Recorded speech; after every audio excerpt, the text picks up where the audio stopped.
The fog clung to Dead Timber Hollow like a shroud, thick and gray, swallowing the pines and muffling the world. It was August 1980, 5:47 a.m., and the air bit at Tommy Ray's knuckles, 45 degrees Fahrenheit, and dropping. His boots crunched on the frost-kissed dirt, each step echoing in the stillness of Rocky Ridge National Forest, 10 miles from the nearest campsite. A Remington 700 hung over his shoulder, and a beat-up AM radio clipped to his belt hissed Johnny Cash's Folsom Prison Blues, the signal fading in and out. Tommy, 28, a Vietnam vet with a limp and a short fuse, wasn't here for the scenery. He was tracking a buck, a big one, its hoofprints fresh in the mud. But something felt off. The forest was too quiet, no birds, no rustle of squirrels. Just the fog, and his own breath, curling like smoke. He stopped, squinting through the mist. A clearing opened up ahead, maybe 30 feet wide. The ground churned up like something heavy had been dragged through. In the center sat a circle of bones, rabbit skulls, bird wings, a deer rib arranged with eerie precision, like some kid's twisted art project. Tommy's gut twisted. He'd seen plenty in Nam bodies, traps, worse, but this was different. This was wrong. Kneeling, he spotted something else. A wooden figure, no bigger than his hand, carved rough but deliberate. A little girl, braids etched into the wood, her eyes made of cracked oyster shells that glinted in the weak dawn light. "What the hell?" he muttered, his voice swallowed by the fog. Then it came, a scream, sharp and raw, a kid's voice, slicing through the silence from maybe 100 yards off. There wasn't a cry for help, it was pure terror, the kind that rips your soul out. Tommy's heart slammed against his ribs. He dropped the radio, Cash's voice cutting to static, and gripped his rifle. The scream stopped as fast as it started, leaving only the thud of his pulse. "Hey!" he shouted, voice cracking. "Who's out there?" No answer. Just the fog, curling tighter, like it was listening. He moved toward the sound, boots sinking into the mud, eyes scanning the trees. 3 feet ahead, a single footprint, small, maybe a kid's size 3, pressed deep into the earth. It was fresh, the edges still wet, like it had been made seconds ago. He followed it, heart pounding, and found another, then another, leading toward a narrow trail choked with brambles. The trail wasn't on any map he knew, and Tommy knew these woods better than most. He'd grown up in Gunnison, hunted here since he was 12. This path felt hidden, like the forest didn't want it found. The footprints kept going, clear as day, until they didn't. 20 feet in, they just stopped, right at the edge of a pine thicket. No scuff marks, no broken twigs, nothing. Like the kid had been plucked straight up into the sky. Tommy's breath hitched. He spun around, rifle raised, half expecting something to lunge from the fog. That's when he saw it, or didn't. The wooden figure was gone. He'd left it by the bone circle, hadn't he? He stumbled back to the clearing, his bad legs screaming, and froze. The bones were still there, but scattered now, like something had kicked them apart. In their place was a crumpled scrap of paper, half buried in the dirt. He snatched it up, hand shaking. Scrawled in smudged pencil, asterisk, don't look for them. The forest is keeping. Asterisk. The air turned sour, heavy with the smell of smoke and old pennies.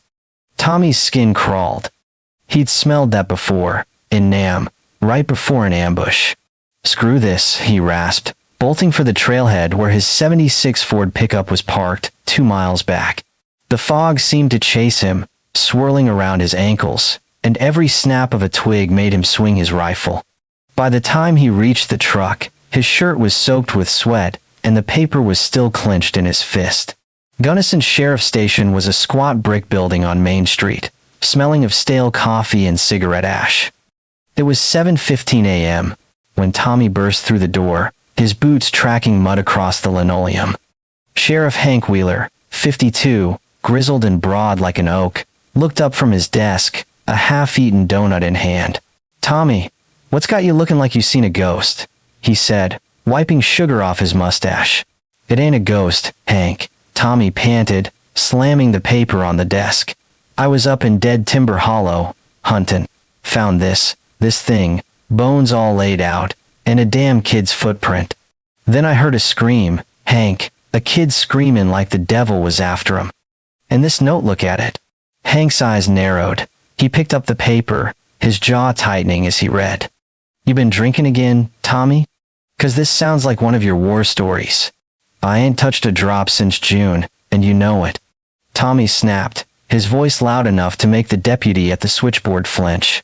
I'm telling you, something's up there. That footprint, it was fresh, Hank. And that smell, like something dead but not quite. You gonna do something or what?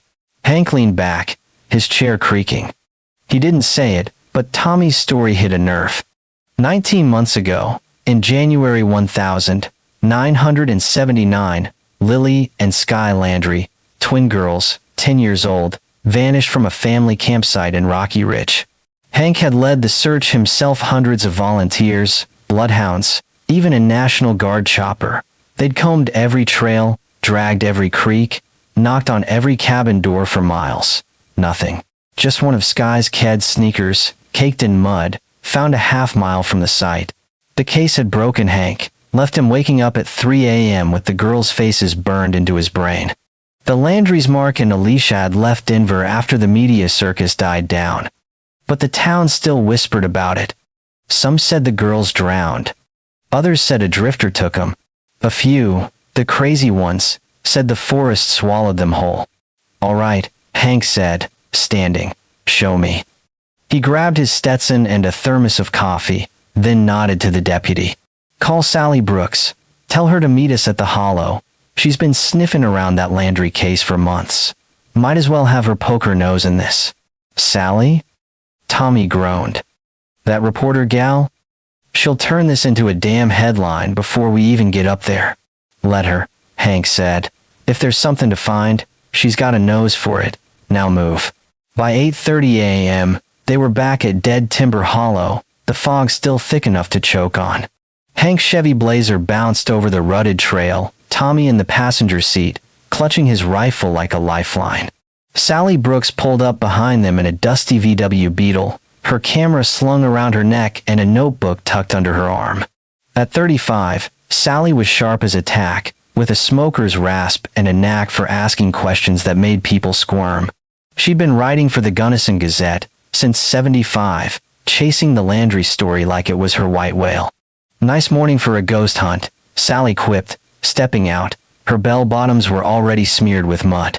What's the deal, Tommy? You find Bigfoot or just losing your marbles? Laugh it up, Brooks, Tommy growled. You won't be joking when you see it. Hank led the way, his .38 revolver holstered at his hip. The clearing was just as Tommy described, though the fog made it look smaller, more claustrophobic. The bone circle was gone, the ground scuffed like someone had swept it clean. Hank crouched, running a hand over the dirt. You sure this is the spot? Damn sure, Tommy said. Right here. Bones, statue, all of it. Sally snapped a photo, the flash cutting through the mist. No bones now. You got that note, Hank? Hank pulled the paper from his pocket, holding it out. Sally read it, her smirk fading. The forest is keeping, she murmured. Creepy as hell. Sounds like something from a campfire story. You think it's a prank? Not with that scream I heard, Tommy said. And that footprint, it was real, Sally. A kid's shoe, clear as day. Hank stood, scanning the trees. Show me where it led. Tommy took them to the trail, pointing out the first footprint, still visible in the mud. Hank knelt again, his face grim. The print was small, maybe 4 inches long, with a faint tread pattern, like a kid's sneaker. Could be a hiker's kid, he said, but his voice lacked conviction. Trail's too narrow for an adult to walk easy. Keep going, Tommy urged. They followed the prints, Sally snapping photos, until they reached the spot where they stopped. Hank stared at the final print, his brow furrowing. No way a kid just vanishes here. No climbable trees, no drop-off. What the hell? Sally crouched beside him, her camera clicking. Hank, look at this. She pointed to a faint mark in the dirt, barely visible. A second print, partial, but bigger, maybe a man's boot, overlapping the kid's. Someone was here. Following. Tommy's face paled. I didn't see that before. 'Cause you were too busy running, Sally said, but her voice was tight. She stood, brushing mud off her hands. Hank, this ain't no prank. You remember the Landry case? They found Sky's shoe not far from here, right? And that backpack with the name R. Cullen? Hank's jaw clenched. Yeah. Never traced it. Guy was a ghost. Maybe not, Sally said. I dug into Cullen last year. Russell Cullen, ex-ranger, got canned in '72 for acting weird around kids. Lived out here somewhere, off the grid.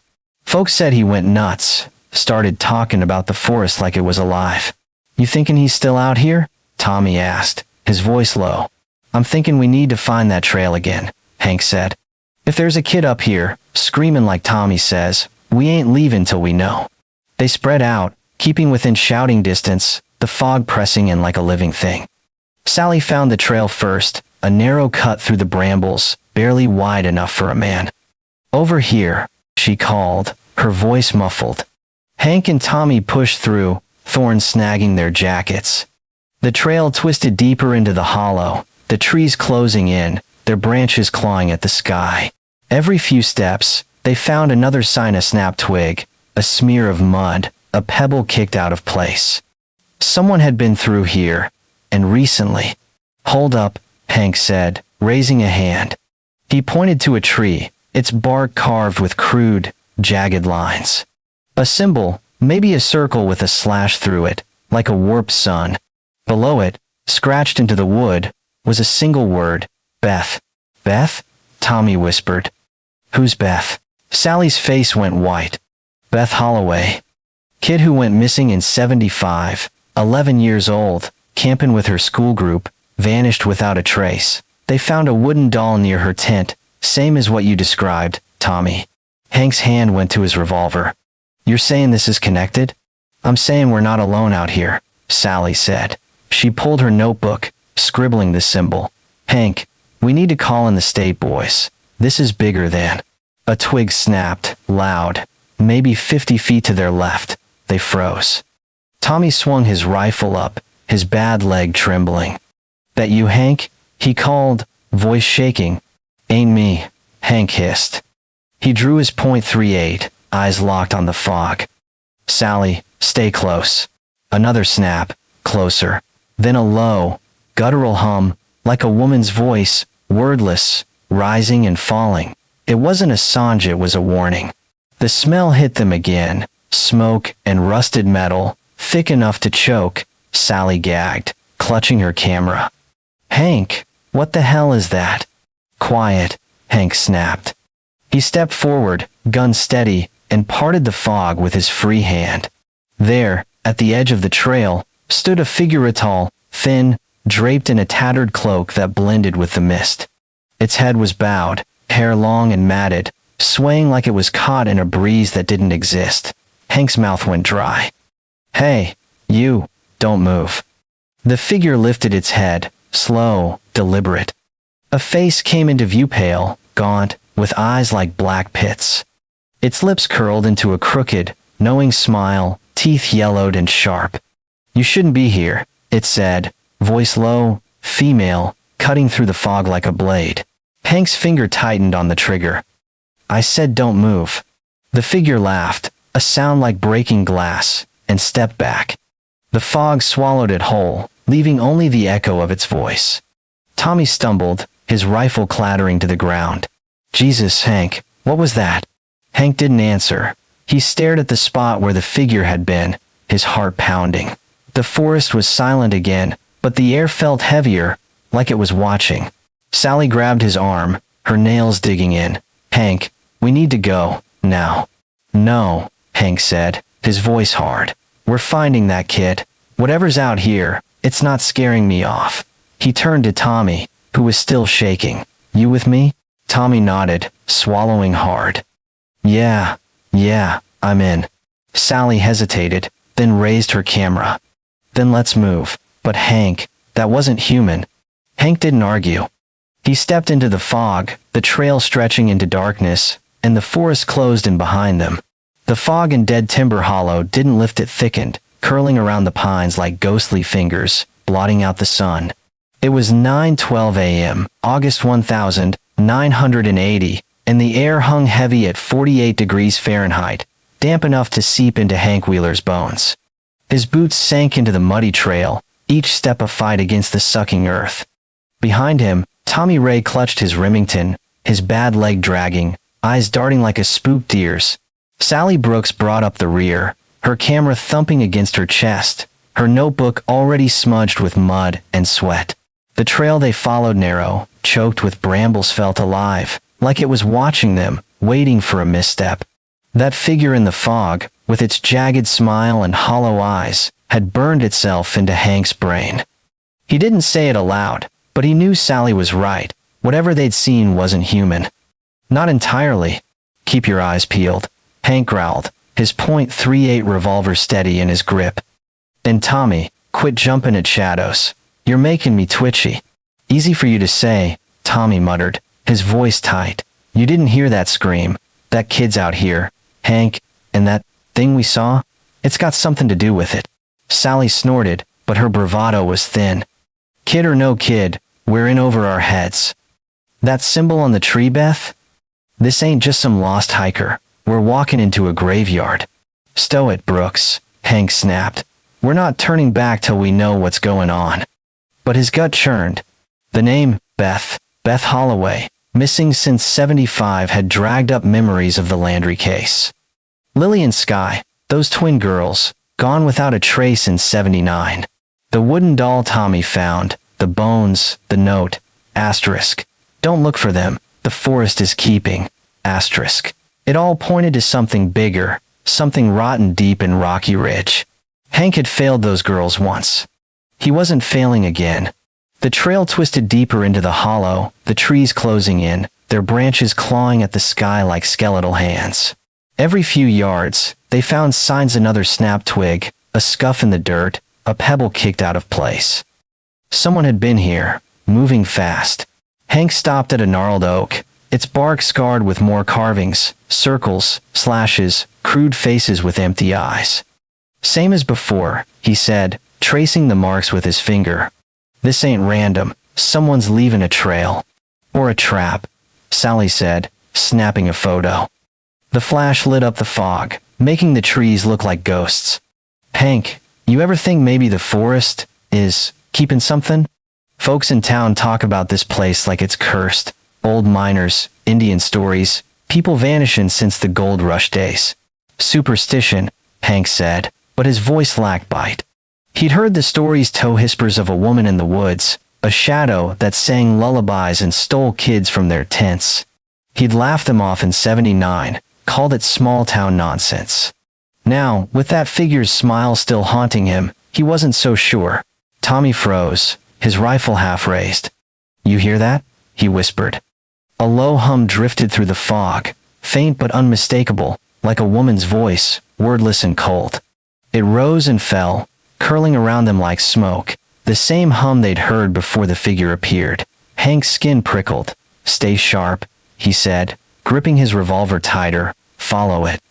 They moved toward the sound, the trail narrowing until the brambles tore at their clothes. The hum grew louder, then stopped, leaving a silence so thick it pressed against their eardrums. Hank pushed through a curtain of vines and stopped dead. A cave yawned open in the hillside, its mouth jagged and black, maybe 10 feet wide. The air spilling out was colder than the fog, sharp with the stink of wet stone and something sour, like old blood. Scattered at the entrance were more bonus malt ones, bird or squirrel, arranged in a half circle. And there, carved into the rock above, was another symbol, a circle with a slash, and below it, the word, Lily. Jesus, Tommy breathed, stepping back. That's one of the Landry girls, ain't it? Hank nodded, his throat tight. Yeah, Lily Landry. He knelt, examining the bones. They were fresh, some still slick with gristle. This ain't been here long. Couple days, maybe. Sally's camera clicked, the flash bouncing off the cave walls. Hank, look inside. She pointed to the cave's edge, where faint scratches marked the stone claw marks, too small for an animal, too desperate for anything but a kid. Hank's stomach lurched. He pulled a flashlight from his belt, its beam cutting through the darkness. The cave sloped downward, the walls damp and glistening, etched with more carvings, faces, hands, and names. Beth, Lily, Sky, over and over, like a litany. "We going in?" Tommy asked, his voice barely a whisper. Hank hesitated. Every instinct screamed to turn back, to call in the state police, but the scratches, the names, they were a plea, a breadcrumb. "Yeah," he said finally. "But we stick together, no hero crap." The cave swallowed them, the air growing colder with every step. The flashlight beam danced across the walls, catching glints of quartz and more carvings, some so old they were barely legible. Sally's boots scraped the stone, her breath hitching. "This place feels wrong," she said, "like it's watching us." "Focus," Hank said, but he felt it too late, like the cave was alive, its walls pulsing with secrets. The hum started again, fainter now, echoing from deeper inside. They followed it, the passage narrowing until they had to duck. 10 yards in, the beam hit something shiny, a silver locket, half buried in the dirt. Hank picked it up, his fingers numb. The locket was tarnished, engraved with a single word, Beth. "Sally," he said, holding it up. "This mean what I think it does?" She nodded, her face pale. "Beth Holloway. That's hers. I saw a picture in the 75 case file. Her mom gave it to her before the camping trip." Tommy's rifle shook in his hands. "So what? This is a damn trophy. Whoever's out here, they're collecting kids? Or worse," Sally said. She snapped a photo of the locket, then froze. "Hank, listen." The hum had stopped, replaced by a soft, rhythmic tapping, like fingers on stone. It came from ahead, where the cave split into 2 tunnels.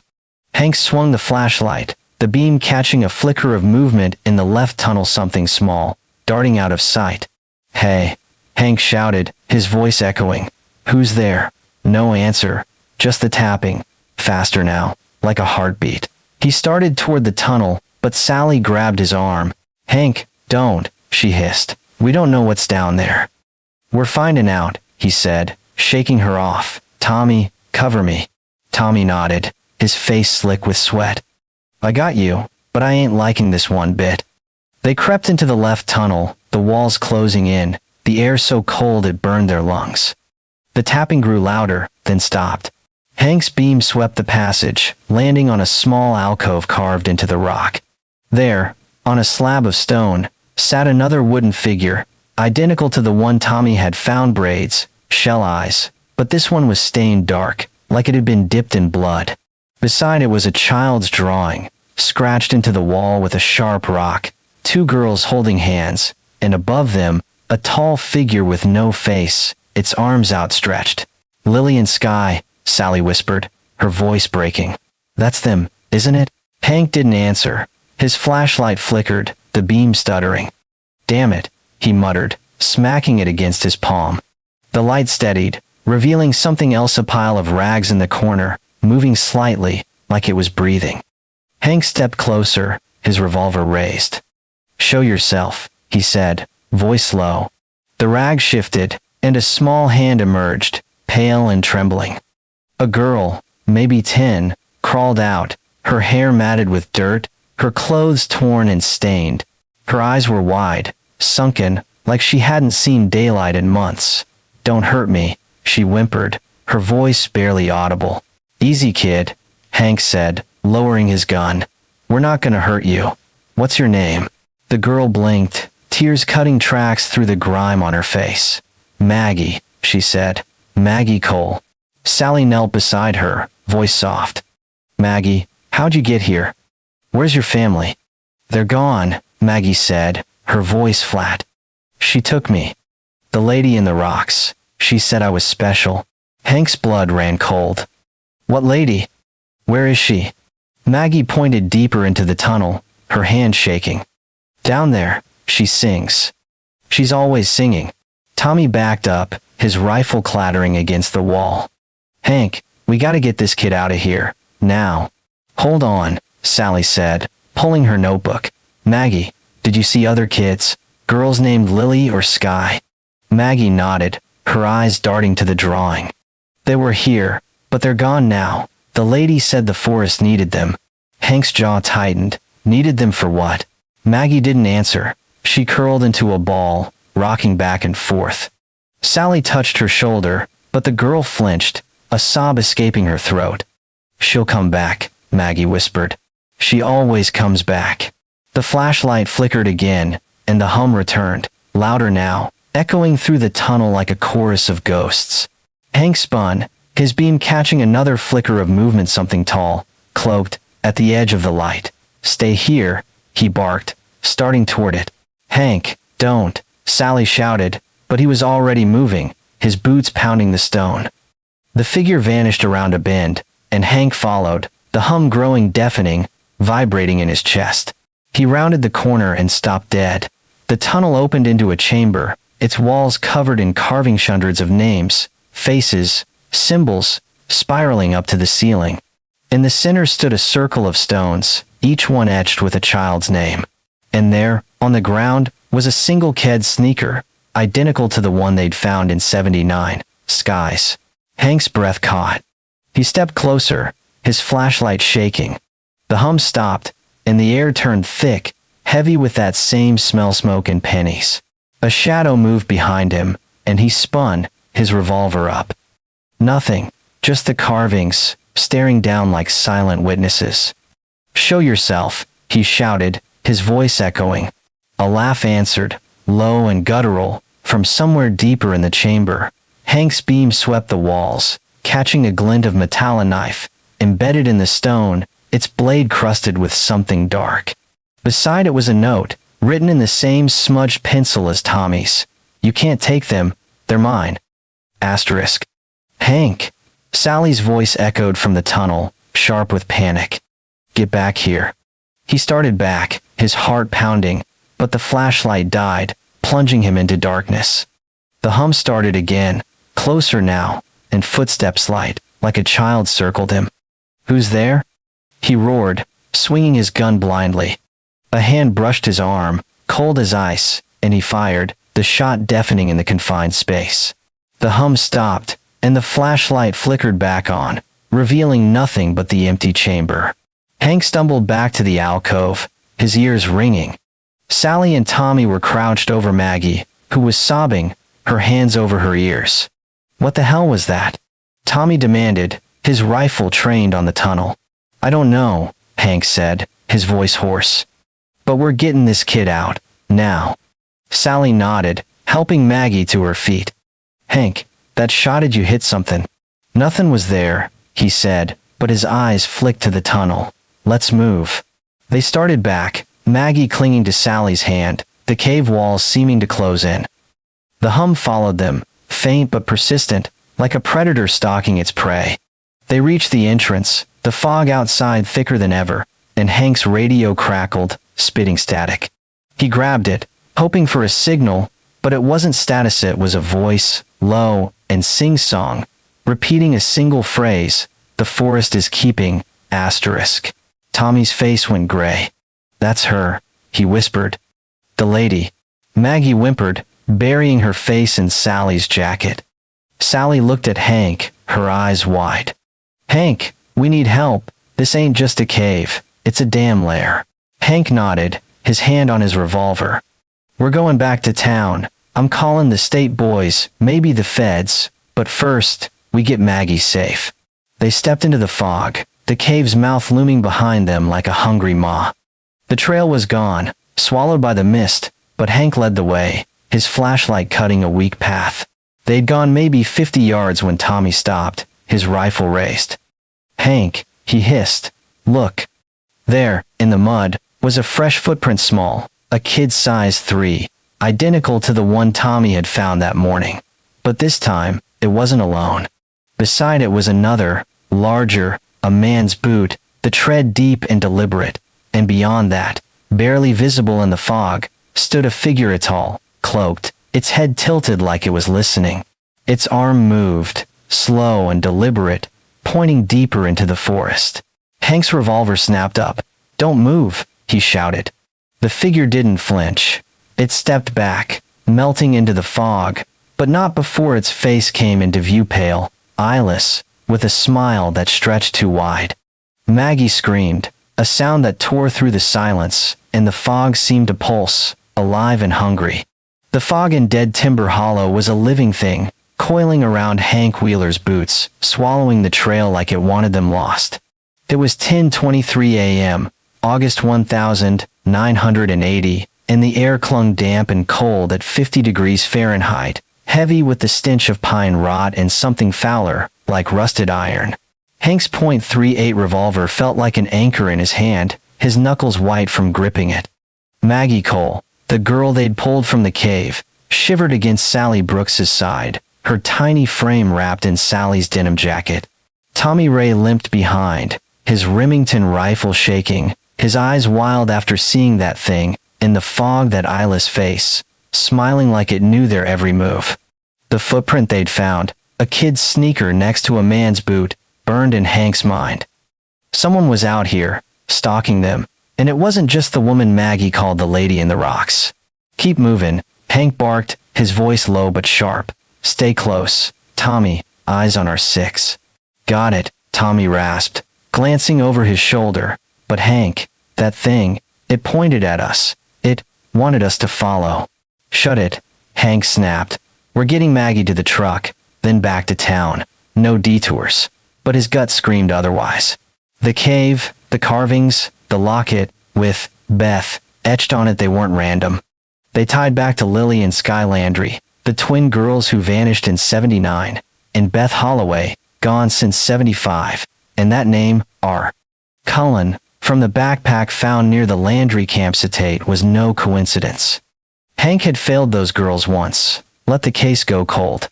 He wasn't letting this kid, Maggie, slip through his fingers. Sally adjusted her grip on Maggie, her camera swinging from its strap. "Hank, we can't just run," she said, her voice tight. "Maggie said there were others, Lily, Sky, maybe more. We leave now, we're leaving them to whatever's out here. You think I don't know that?" Hank shot back, his flashlight cutting through the fog. "But we're sitting ducks in this soup. We get Maggie safe, then we come back with the state boys, dogs, the works." Maggie whimpered, her voice barely audible. "She'll find me. She always does." Sally knelt, brushing Maggie's matted hair from her face. "Who, sweetheart? The lady? What's her name?" Maggie's eyes darted to the trees, like she expected the fog to spit her out. "She don't say, just sings, says I'm hers now." Tommy's rifle clattered as he spun, aiming at nothing. "Hank, I'm telling you, we're being watched. I feel it." "Focus, Tommy," Hank said, but his own skin crawled. The forest was too quiet, the kind of quiet that hid ambushes. He'd felt it in Nam, right before the shooting started. "Truck's a mile out, move." They pushed through the brambles, the trail twisting like a snake, Maggie's small hand clutching Sally's. Every few steps, Hank checked the ground for more footprints, but the fog and mud blurred everything. Sally broke the silence, her voice low. "Hank, that name R. Cullen. I got a lead on him last year, digging for my Landry story. Russell Cullen, Ranger, got fired in '72 for creeping on kids in the scout program, lived in a cabin out here, off the grid. Sheriff back then said he went nuts, talking about the forest like it was God." Hank's jaw tightened. "You got an address?" "More like a rumor," Sally said. "Old hunters said his place was near the hollow, hidden under a cliff. No roads, no maps, but if he's tied to this, then we find it," Hank said. "After we get Maggie out."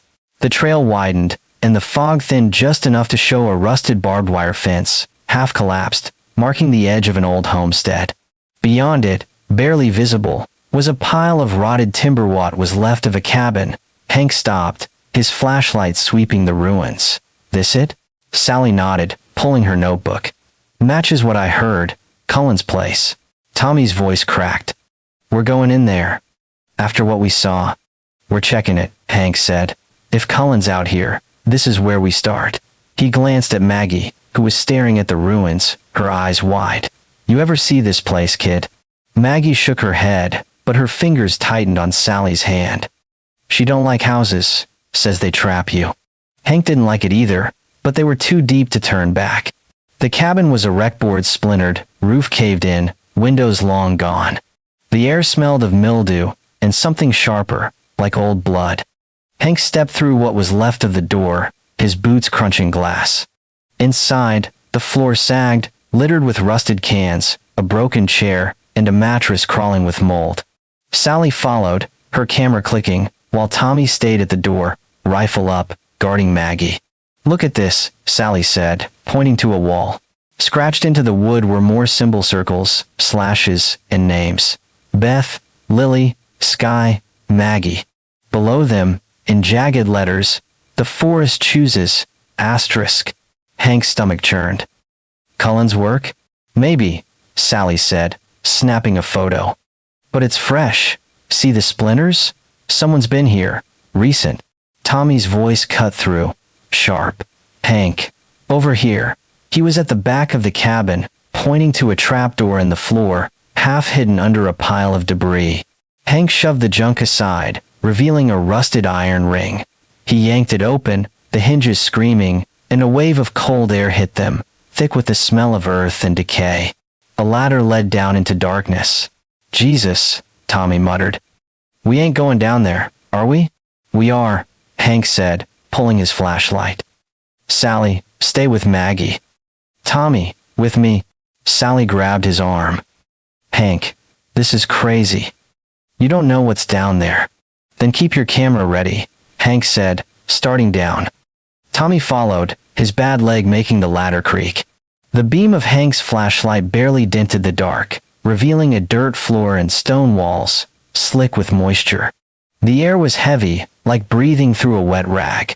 They moved deeper, the passage narrowing, until they hit a wooden door, its surface carved with the same symbol circles, faces, names. Hank pushed it open, and the room beyond stopped him cold.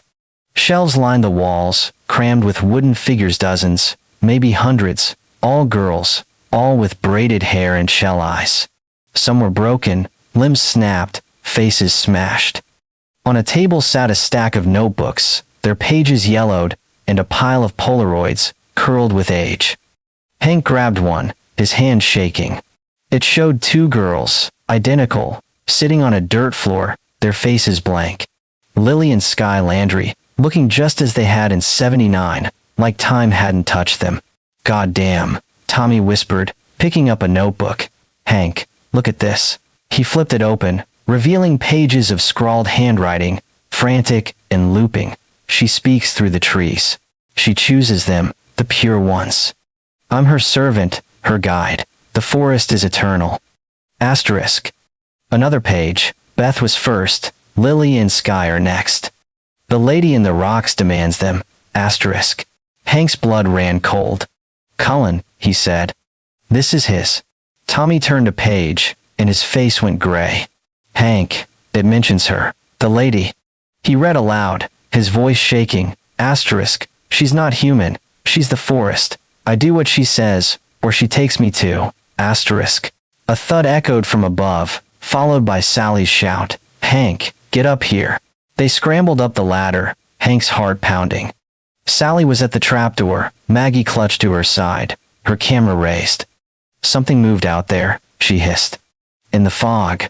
"I saw it all, cloaked, same as before," Maggie whimpered, burying her face in Sally's jacket. "It's her. She's mad." Hank swung his flashlight toward the broken windows, but the fog was too thick, a wall of gray. "Stay calm," he said, his revolver up. "We're leaving. Now."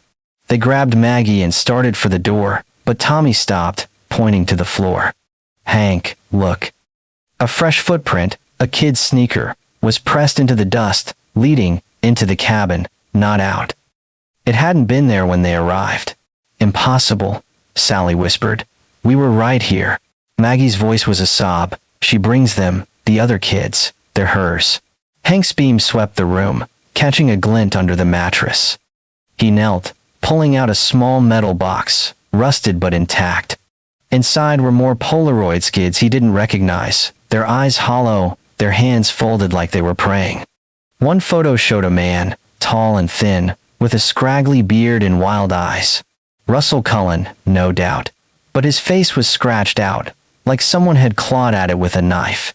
Sally grabbed a notebook from the table, flipping through it. "Hank, this is a map," she said, pointing to a crude drawing trails, cliffs, and a red X deep in Dead Timber Hollow. "It's marked the circle. Says it's where she takes them." "The lady?" Tommy asked, his rifle shaking. "Or worse," Sally said. She read aloud, "The circle is her altar. The forest drinks their light. I bring them to her, and she spares me." Asterisk. A creak came from the trapdoor, like something heavy shifted below. Hank spun, his flashlight catching nothing but shadows. "We're out," he said, grabbing Maggie's hand. "Now." They stumbled into the fog, the cabin's ruins looming behind them like a tomb. The trail was gone, swallowed by the mist, but Hank led the way, his compass useless in the shifting gray. Maggie clung to Sally, her sobs muffled. Tommy kept his rifle up, muttering under his breath. "We're dead, Hank. That thing's gonna get us." "Shut up and walk," Hank growled, but his own heart hammered. The fog pulsed, alive, and that smell smoke and pennies followed them, stronger now. They'd gone maybe 100 yards when Sally stopped, her camera falling to her chest. "Hank," she whispered, pointing to a tree. Carved into the bark was a fresh symbol, a circle with a slash, and below it, a single word, "Maggie." Maggie screamed, a sound that tore through the fog, raw and primal. Hank swung his revolver, his beam slashing the mist. "Show yourself," he roared. A laugh answered, low and guttural, from somewhere in the trees. The fog parted, just for a second, revealing a figure tall, cloaked, its face hidden but for that same twisted, eyeless smile. It raised a hand, pointing to a narrow path, one they hadn't seen before, leading deeper into the hollow. Maggie's scream cut off, her eyes rolling back as she collapsed, whispering, "She's here." Sally caught her, shaking her. "Maggie. Stay with us."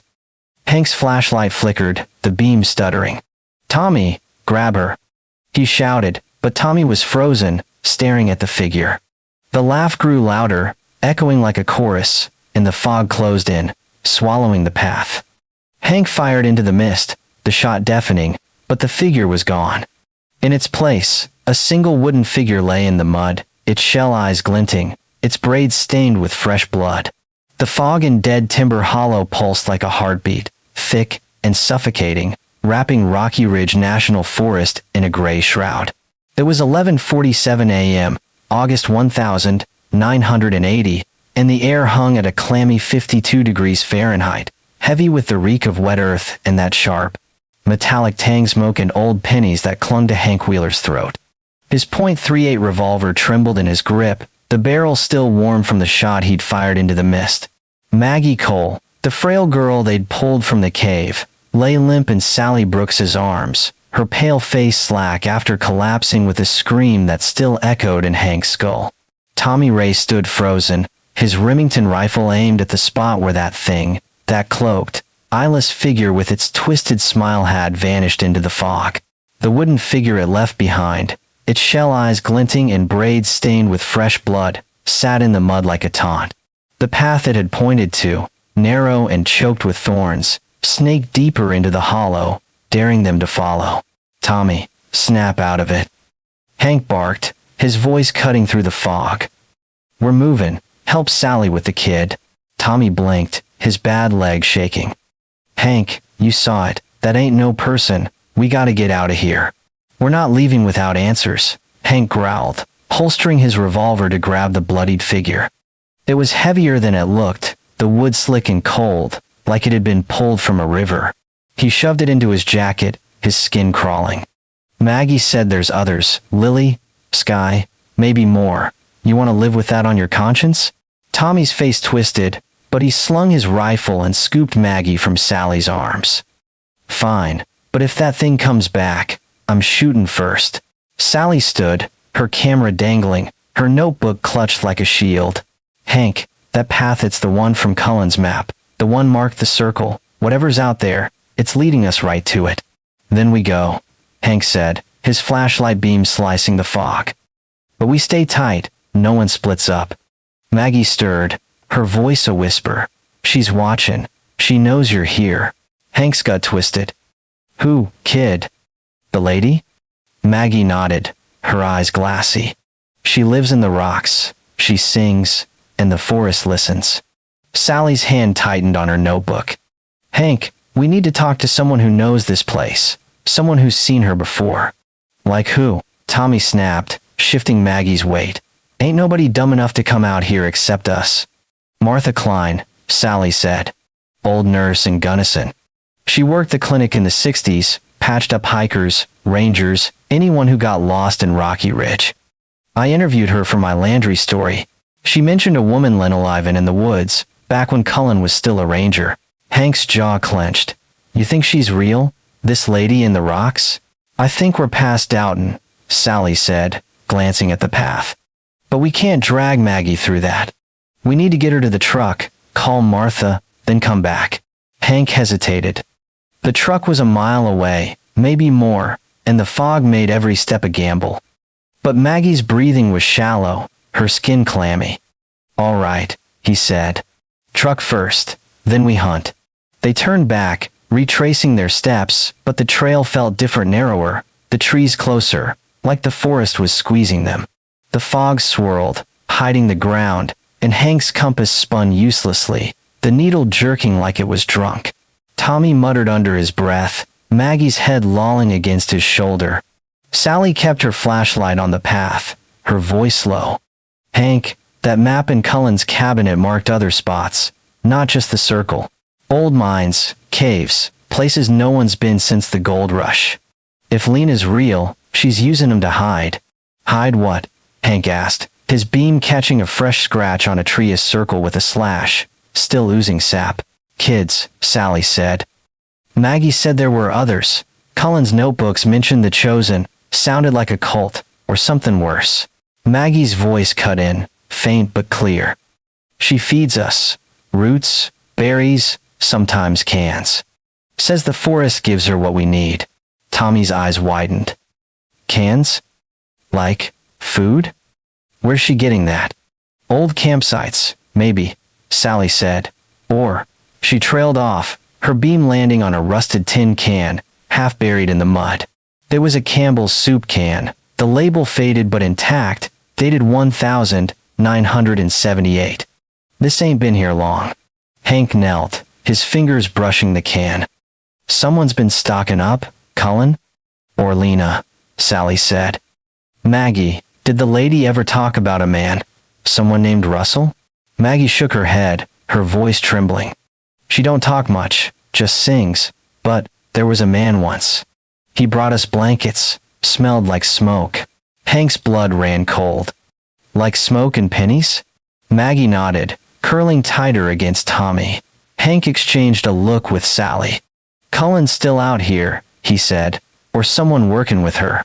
They pushed on, the fog thickening until they could barely see 10 feet ahead. The truck was close. Hank could smell the faint tang of gasoline, but the path kept twisting, like the forest was playing tricks. A low hum started, that same wordless lullaby, drifting through the trees. Tommy froze, his rifle snapping up. There it is again, she's close. Keep moving, Hank hissed, but his own hand went to his revolver. The hum grew louder, circling them, and Maggie whimpered, covering her ears. Sally's flashlight flickered, the beam stuttering like a dying pulse. Hank, this ain't right, she said, her voice shaking. It's like the cave. A twig snapped, sharp and close, maybe 20 feet to their right. Hank swung his beam, catching a flicker of movement, something tall, cloaked, darting between the pines. Show yourself, he shouted, his voice swallowed by the fog. The hum stopped, and the silence was worse, heavy and expectant, like the forest was holding its breath. Maggie's voice was a sob. She's mad. You shouldn't have taken the doll. Hank's hand went to his jacket, where the bloodied figure sat heavy against his chest. This thing, he said, pulling it out. The shell eyes seemed to glint, even in the dim light. What's she want with it? It's hers, Maggie whispered. She makes 'em, for us. Tommy's rifle shook. Hank, we gotta drop it and run. That thing's cursed. No, Sally said, grabbing his arm. It's evidence. We keep it, figure out what it means. Before Hank could decide, the ground rumbled, a low, guttural groan like the earth itself was waking up. The fog pulsed, and a shadow loomed ahead, not the cloaked figure, but something else, a structure half hidden in the mist. It was an old mining shaft, its entrance boarded up, the wood rotted and splintered. Above it, carved into the rock, was the same symbol, a circle with a slash and a name, Sky. Jesus. Tommy breathed, stepping back. That's the Landry girl. Hank's flashlight swept the entrance, catching glints of metal nails, hinges, and a rusted padlock, broken and dangling. Someone's been in here, he said, his voice low. Recent. Sally knelt, picking up a scrap of cloth caught on a nail, a shred of flannel, blue and white, like a kid's pajama sleeve. Hank, this could be Sky's. They found her shoe near here in '79. Maggie's eyes widened. That's where she took us, the singing place. Hank's heart pounded. You were in there? Maggie nodded, her voice barely audible. It's deep, dark. She keeps us there when the forest's angry. Tommy's face paled. Hank, we can't go in. Not with that thing out here. We're checking it, Hank said, kicking a board loose. The wood splintered, revealing a black maw that swallowed his flashlight beam. The air spilling out was cold, sharp with the smell of damp stone and decay. Sally, you and Maggie stay out here. Tommy, with me. Sally grabbed his arm. Hank, you're nuts.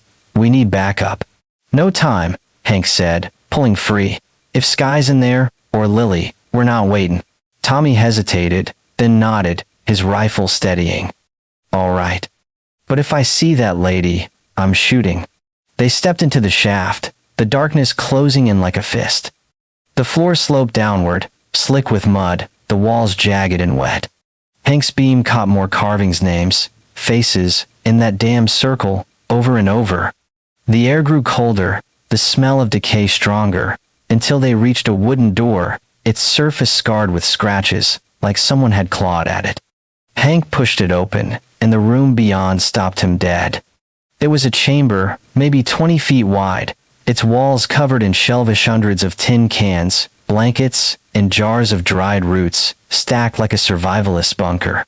In the center sat a pile of Clotheskid's clothes, sneakers, jackets, all stained and torn. And there, on a rock slab, was another wooden figure, its braids fresh with sap, its shell eyes glinting like they were alive. Beside it was a single ked sneaker, identical to Sky's, and a note, the circle waits. Asterisk. Goddamn. Tommy whispered, his rifle shaking. This is her stash. She's been keeping kids here.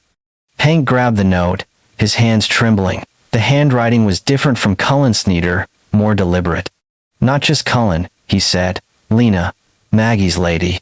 A soft hum started, echoing through the chamber, that same lullaby, low and menacing. Hank's flashlight flickered, the beam stuttering. Tommy, stay sharp, he said, swinging the light.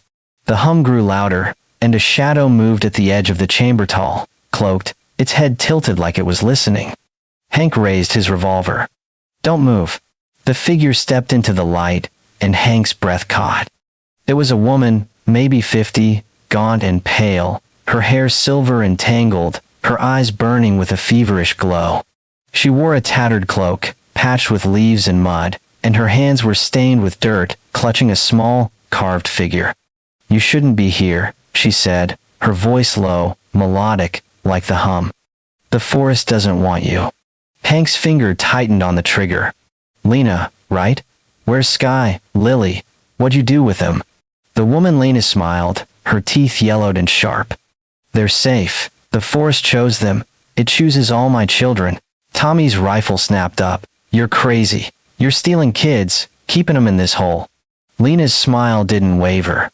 I saved them. The world out there, it breaks them, forgets them. Here, they're eternal. Hank stepped closer, his voice hard. Where are they, now? Lena tilted her head, her eyes glinting like the shell eyes of her figures. The circle, they're waiting, but you're not welcome. She raised the figure in her hand, and the hum surged, vibrating in Hank's chest. The flashlight died, plunging them into darkness, and Lena's laugh echoed, sharp and wild. Tommy, Light, Hank shouted, but Tommy was already fumbling with his own flashlight, the beam weak and flickering. It caught Lena's cloak as she slipped through a hidden passage, the stone wall sliding shut behind her. Hank lunged, pounding the rock, but it didn't budge. "Damn it," he roared, spinning to Tommy. "We're going after her." "Hank, wait." Tommy grabbed his arm, pointing to the slab.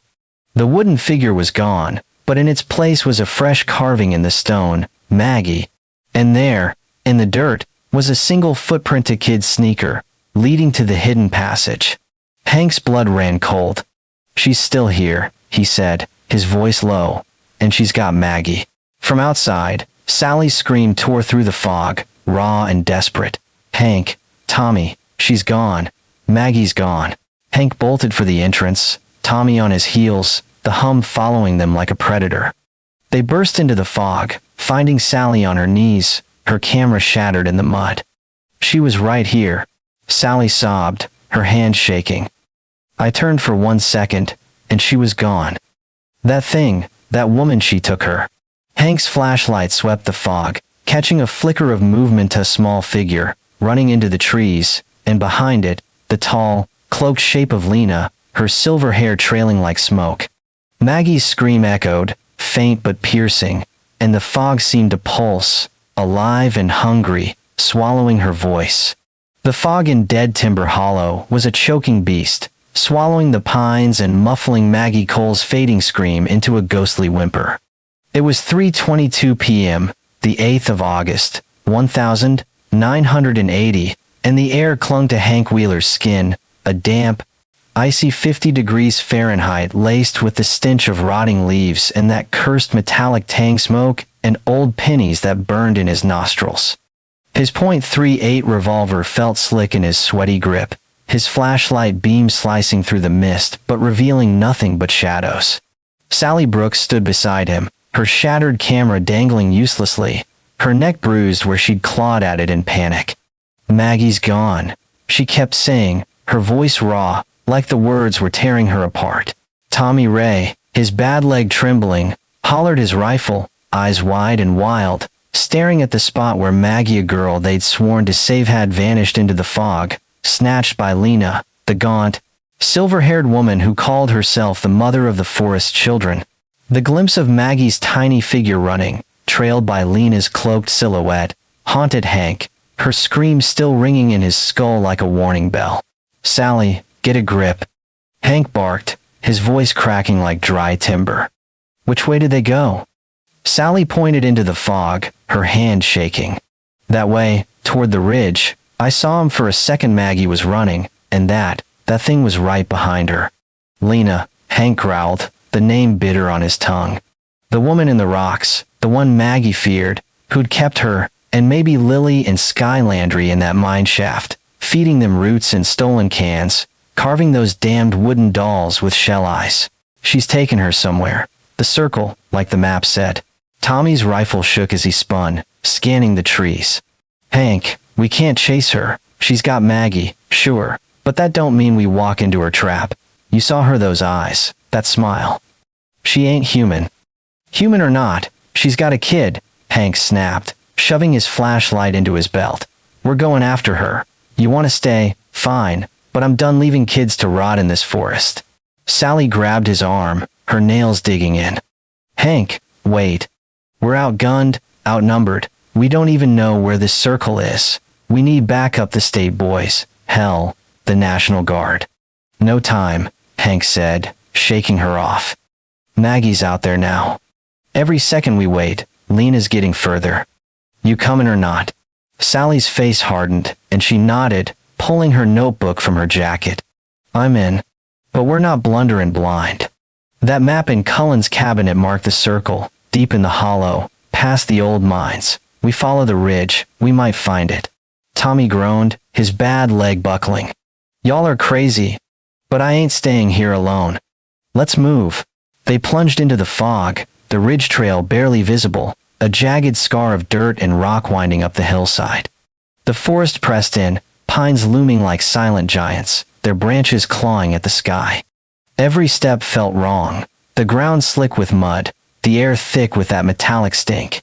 Hank's flashlight flickered, the beam weak, like the forest was draining it. Sally clutched her notebook, scribbling notes as they moved, her breath hitching. Hank, that Minette wasn't just a hideout. Those cans, the clothes. Lena's been planning this for years, maybe decades. Planning what? Hank asked, his eyes on the trail. A fresh scratch on a tree caught his beam a circle with a slash, still wet with sap. Stealing kids? For what? Sally's voice dropped. Cullen's notebook said she chooses them, calls them her children. Maggie said Lena fed them, kept them safe. But those dolls, they're not toys, they're trophies, or something worse. Tommy's voice cracked. Worse? Like what, Sally? You think she's eaten them? Don't be stupid.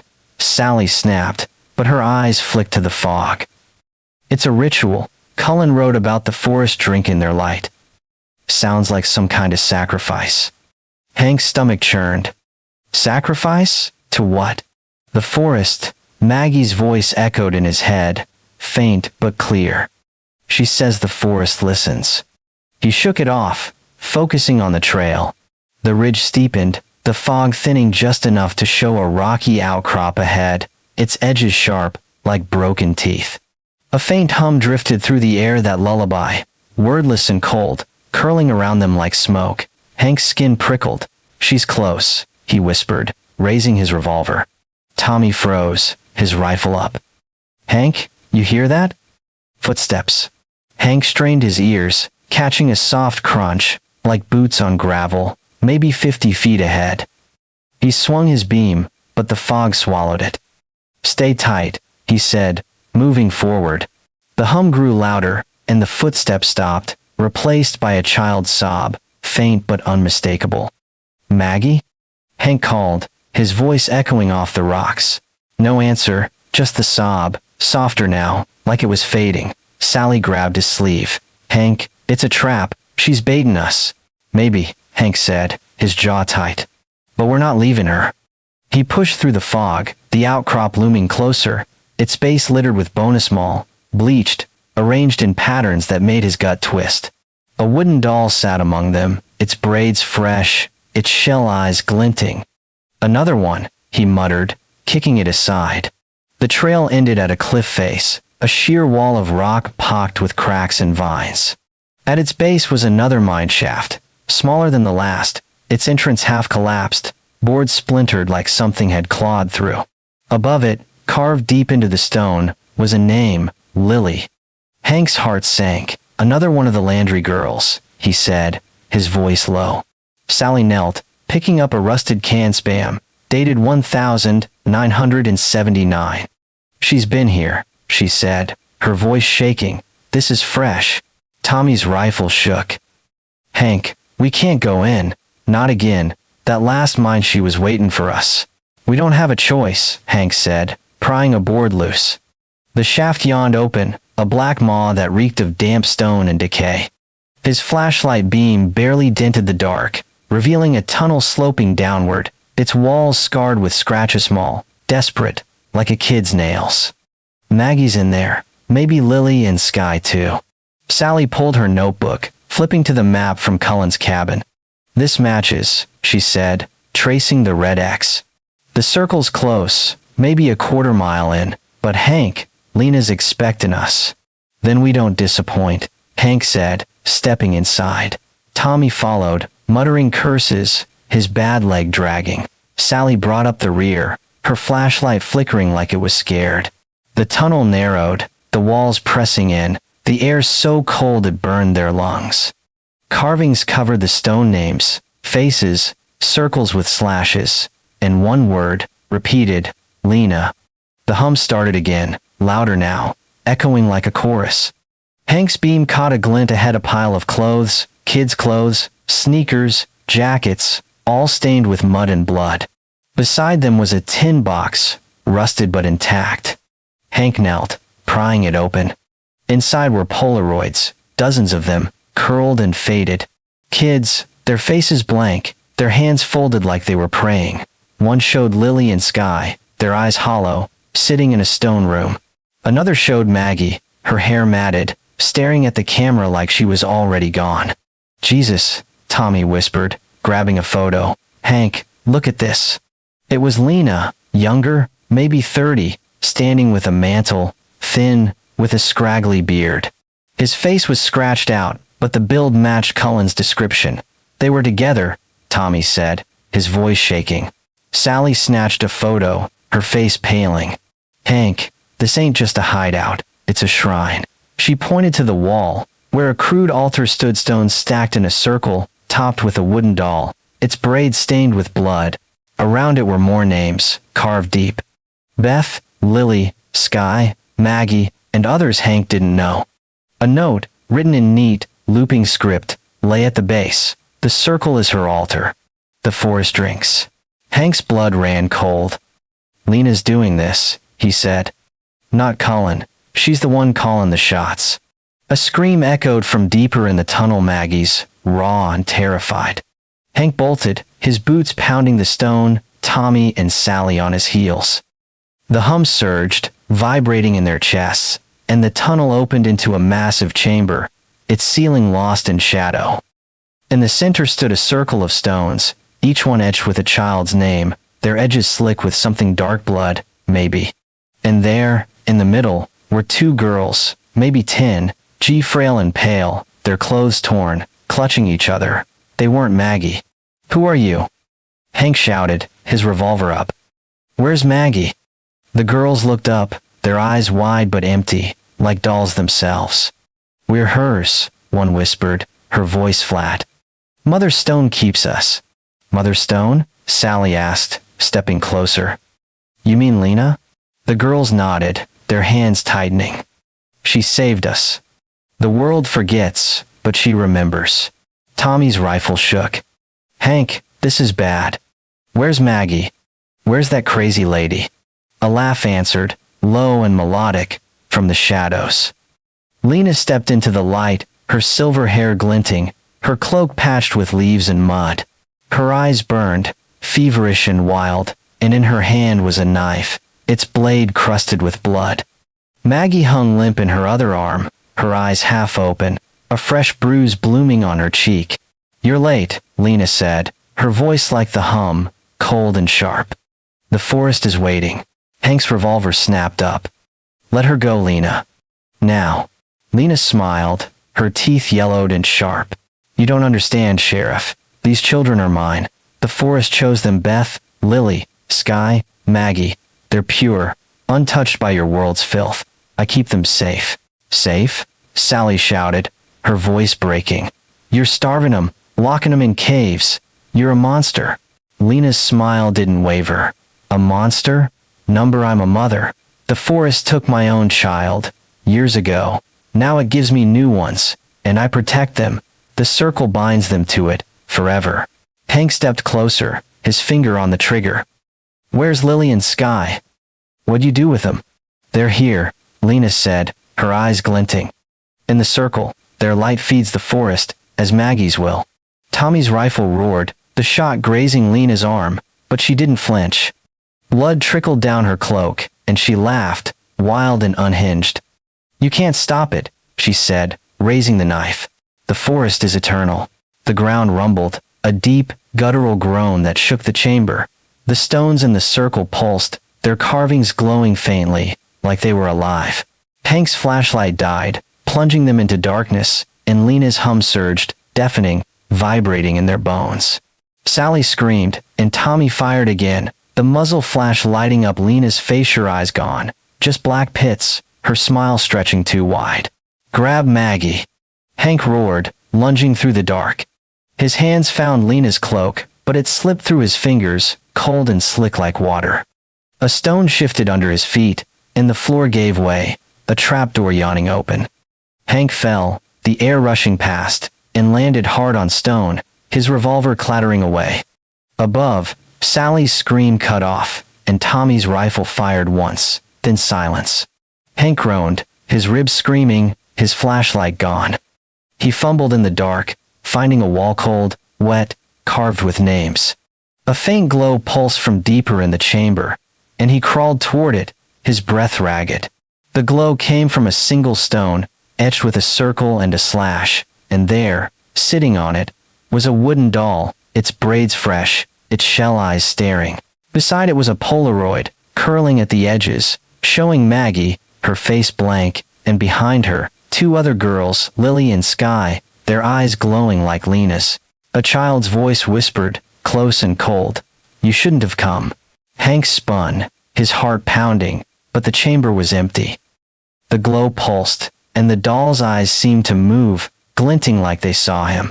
From above, a scream echoed, not Sally's, not Tommy's, but Maggie's, raw and desperate, followed by Lena's laugh, wild and triumphant. The stones rumbled, and the chamber shook, dust raining down, as the hum surged, louder than ever, swallowing everything. The darkness in the stone chamber was a living thing, pressing against Hank Wheeler's chest, choking his breath. It was the 8th of August, 1980, past 4 p.m., though time felt meaningless in dead Timber Hollow. The air was a frigid 45 degrees Fahrenheit, thick with the stench of damp rock and that cursed metallic tank smoke and old pennies that clung to his skin. Hank's ribs screamed from his fall through the trapdoor, his .38 revolver lost somewhere in the black. His flashlight was gone, but a faint, sickly glow pulsed from a carved stone ahead, etched with a circle and a slash, its light casting long shadows that writhed like snakes. A wooden doll sat on the stone, its shell eyes glinting, its blood-stained braids fresh with sap. Beside it, a Polaroid of Maggie Cole stared up, her face blank, flanked by two girls, Lily and Sky Landry, their eyes glowing like embers. Lena's laugh, wild and unhinged, echoed from above, mingled with Maggie's scream, raw and desperate. The chamber rumbled, dust raining down, as that haunting hum surged, vibrating in Hank's bones like a death knell. Hank crawled forward, his hands scraping the jagged floor, his heart pounding. "Sally, Tommy," he shouted, his voice swallowed by the stone. No answer, just the hum, louder now, and a child's whisper, cold and close, "You shouldn't have come." Asterisk, he spun, blind in the dark, but nothing was there, only the doll, its eyes seeming to follow him. "Damn you, Lena," he growled, snatching the Polaroid. The girls' faces burned into his brain, Lily, Sky, Maggie, all stolen by that silver-haired witch who called herself their mother. He staggered to his feet, ignoring the fire in his ribs, and groped along the wall, searching for a way out. The glow pulsed, guiding him to a narrow crevice, barely wide enough to squeeze through. He pushed into it, the stone clawing at his jacket, the hum deafening now, like a chorus of ghosts. The crevice opened into another chamber, smaller, its walls carved with name hundreds, maybe thousands, spiraling up into shadow. In the center stood a massive stone circle, 10 feet wide, each slab etched with a child's name, Beth, Lily, Sky, Maggie, and others, faded and ancient. Blood stained the ground, pooling in the grooves, and the air was heavy, like breathing through a grave. Hank's stomach churned. This was the circle, Lena's altar, where the forest drank their light. A scream Maggie scut through the hum, coming from the far side of the chamber. Hank stumbled forward, his boots slipping in the blood, and saw her, Maggie, tied to a stone slab, her wrists bound with vines, her face pale and streaked with tears. Lena loomed over her, her silver hair wild, her knife glinting in the glow. Sally Brooks was slumped against a wall, blood trickling from a gash on her forehead, her notebook clutched in her limp hand. Tommy Ray was nowhere in sight. "Lena," Hank roared, charging forward, his fists clenched, "let her go." Lena turned, her eyes black pits, her smile stretching too wide. "Sheriff," she purred, her voice like the hum, cold and sharp. "You're persistent, but the forest has chosen. Maggie's light will feed it, as the others did." Hank lunged, but Lena was fast, sidestepping like a shadow. The knife flashed, slicing his arm, and he staggered, blood soaking his sleeve. "You're sick," he spat, clutching his wound. "These kids ain't yours." "Where's Lily?" "Sky?" Lena's smile widened. "They're here," she said, gesturing to the circle. "Their light is eternal. The forest keeps them, as it will keep Maggie." Sally stirred, groaning, her voice weak. "Hank," Don't let her. The notebook. Hank glanced at Sally, then back at Lena, his mind racing. What's this circle, Lena? What's it do? It binds them, Lena said, her voice reverent. The forest is alive, Sheriff. It hungers for purity, for light. I give it what it needs, and it spares me. Beth was first, then Lily, Sky, and now Maggie. The circle completes the bond. Hank's blood ran cold. You're killing him. For what? Some crazy forest god? Lena laughed, a sound like breaking glass. Not a god. A truth. The forest took my daughter, years ago. Now it gives me new ones, and I protect them. The circle is their home. Maggie sobbed, her voice barely audible. Please, I want to go home. Hank stepped closer, his arm throbbing. Let her go, Lena. Take me instead. Lena tilted her head, her eyes glinting. Your light is tainted, Sheriff. Only the pure will do. A gunshot cracked, deafening in the chamber, and Lena staggered, blood blooming on her shoulder. Tommy Ray limped from the shadows, his Remington smoking, his face pale but fierce. Back off, you witch, he shouted, his bad leg buckling. Lena didn't flinch. She laughed, wild and unhinged, and raised her knife, her wound seeming to mean nothing. You can't stop it, she said, her voice rising. The forest is eternal. The ground rumbled, a deep, guttural groan that shook the chamber. The stones in the circle pulsed, their carvings glowing, and the hum surged, deafening. Sally screamed, crawling toward Maggie, her notebook falling open. Hank, she shouted, pointing to a page. The map, it's not just the circle. There's another chamber, deeper. Hank grabbed the notebook, his eyes scanning the crude drawing from Cullen's cabin. A red X marked the circle, but a faint line led to another spot, labeled, the heart. What's this? He demanded, shoving it at Lena. Lena's smile faltered, just for a second. You'll never find it, she said, her voice low. The heart is hers, not yours. Tommy fired again, the shot grazing Lena's leg, but she moved like smoke, slipping behind the circle. Hank lunged for Maggie, tearing at the vines, his hands slick with blood. Hang on, kid, he muttered, freeing her wrists. Maggie clung to him, sobbing, her body trembling. Sally staggered to her feet, grabbing her notebook. Hank, we gotta find that heart.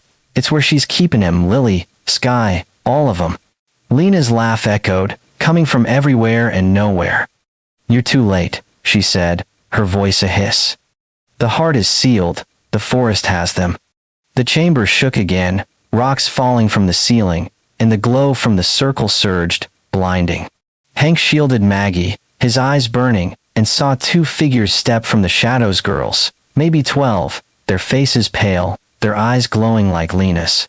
They wore tattered cloaks, their hair braided, and they moved like puppets, their steps jerky but deliberate. Lily? Hank whispered, his heart sinking. Sky? The girls didn't answer. They raised their hands, pointing to the circle, their voices soft and sing-song. The forest keeps us, they said in unison. Join us. Tommy's rifle clattered to the ground. Jesus, Hank, what's wrong with them? They're hers, Sally said, her voice breaking. She's done something to them. Lena reappeared, standing in the circle, her knife raised. They're perfect, she said, her eyes wild. The forest has made them eternal. Maggie will join them, and the heart will be complete. Hank shoved Maggie behind him, his fists clenched. You're not taking her, he said, charging at Lena. She swung the knife, but he dodged, tackling her to the ground. The knife skittered away, and Lena clawed at his face, her nails drawing blood. You can't stop it, she screamed, her voice a shriek. The forest will take you all. The chamber rumbled, and a crack split the floor, the circle glowing brighter, its light pulsing like a heartbeat. Sally grabbed Maggie, pulling her toward the tunnel. Hank, we gotta go, she shouted, but Hank was locked with Lena, her strength unnatural, her eyes black and bottomless. Tommy lunged, grabbing Lena's arm, but she twisted free, her laugh wild. The heart calls, she said, and the girls Lily and Sky moved closer, their glowing eyes fixed on Maggie. Come, sister, they whispered, their voices eerie and flat. Maggie screamed, kicking at Sally. No, I don't want to go. Hank slammed Lena's head against the stone, dazing her, and scrambled to his feet. Tommy, get him out, he roared, grabbing his revolver from the floor. Tommy scooped Maggie, limping for the tunnel, Sally on his heels. Hank fired at Lena, the shot echoing, but she was gone, slipping into the shadows like smoke. The chamber shook, rocks crashing down, and the circle's glow surged, blinding. Hank stumbled after Tommy, his vision swimming, the hum deafening. They reached the tunnel, the walls collapsing behind them, and burst into the fog, the mine shaft's entrance crumbling. Maggie sobbed in Tommy's arms, Sally clutching her notebook like a lifeline. We're not done, Hank panted, his arm bleeding, his ribs screaming. She mentioned the heart, that's where Lily and Sky are. Sally nodded, her face pale. The map it's deeper, past the circle, but Hank, those girls, they're not kids anymore. Hank's jaw tightened, we're finding them, and Lena's gonna pay. A twig snapped, sharp and close, and they spun, Hank's revolver up. The fog parted, revealing a man tall, stooped, with a grizzled beard and eyes wild with fear. Amos Reed, the ex-ranger who'd vanished in the hollow days ago, stood trembling, his clothes torn, his hands stained with blood. You shouldn't be here, he rasped, his voice barely human. She's not alone. Hank's heart sank. Amos? What the hell happened to you? Amos laughed, a broken, hollow sound. Lena's not the start, he said, his eyes darting to the fog. She's the servant. I'm the heir. The forest chose me, long before her. Sally's voice shook. What are you talking about? You're with her? Amos smiled, his teeth blackened. I've always been with her. Cullen, Lena, Mew, serve the heart. The kids, they're just the beginning. Hank's revolver snapped up. Where's Lily and Sky? Talk, Amos, or I swear. Amos lunged, faster than he should have been, his hands clawing for Hank's throat. Hank fired, the shot deafening, and Amos staggered, blood blooming on his chest. He laughed, collapsing to his knees, his eyes fixed on the fog. The heart. It's awake, he whispered, and fell still. Maggie screamed, pointing into the fog.